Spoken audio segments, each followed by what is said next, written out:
discussion. I've been on the road every day this week, so I don't have any other videos queued up at the moment. Hopefully I'll have one next week.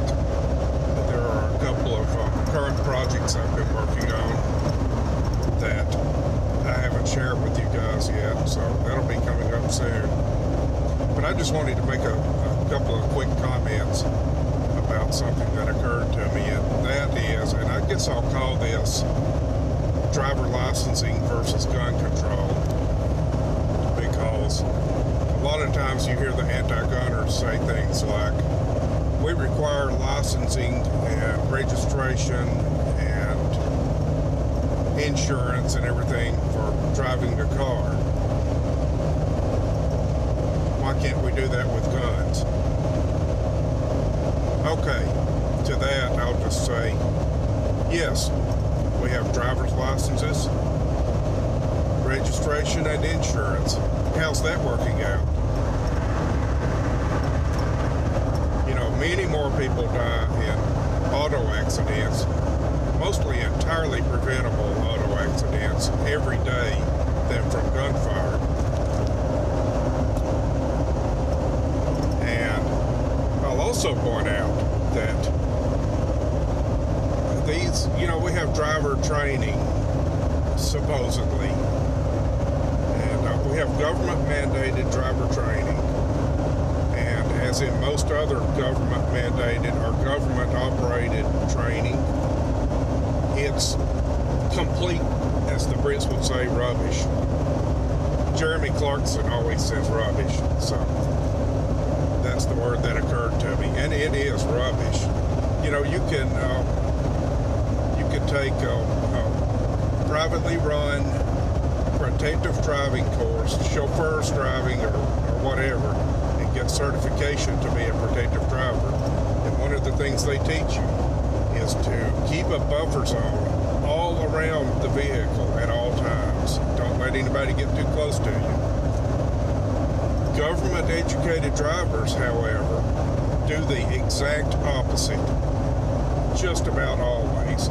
You know, and yes, they'll touch on things, so, you know, 2-second rule and stuff like that, but most people don't pay any attention to that, and for whatever reason, you know, the cops are all hung up on if somebody happens to be going 5 miles per hour over the speed limit or something, but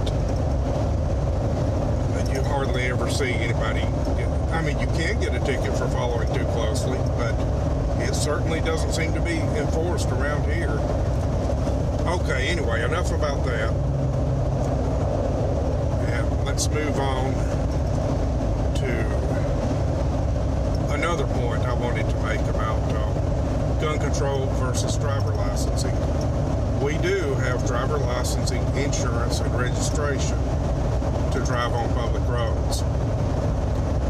But, like if you were going to, I mean, you can buy a car, or you can build a car from scratch. You can build a Jeep with 1,000 horsepower engine and never register it. See, there we go. Everything was piling up. See what they're doing? Anyway, okay, enough about that.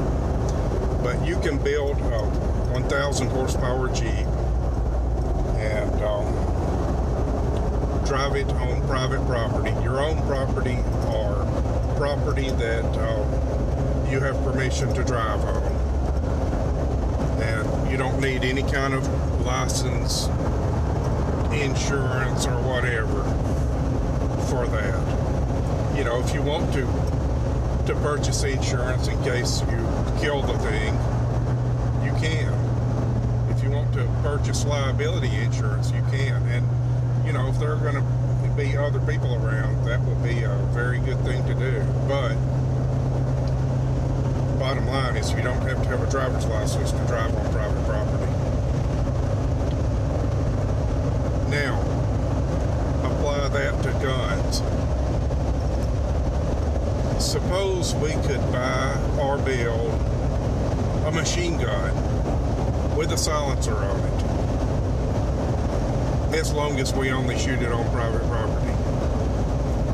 You know, dismantle it while we're transporting it. Because, you know, that 1,000 horsepower home-built Jeep, you can put that thing on a trailer and trailer it to wherever you want to drive it. And I'd love to be able to do the same thing with a machine gun with a silencer on it or whatever. Just build it, you know, shoot it on my property,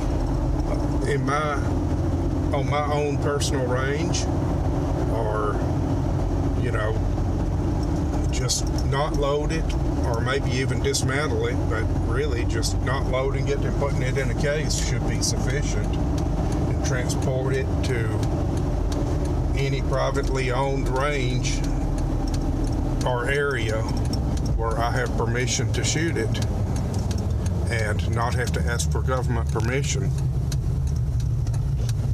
How about let's do that, since you guys want to compare it, the anti-gunners, I mean, want to compare it to cars.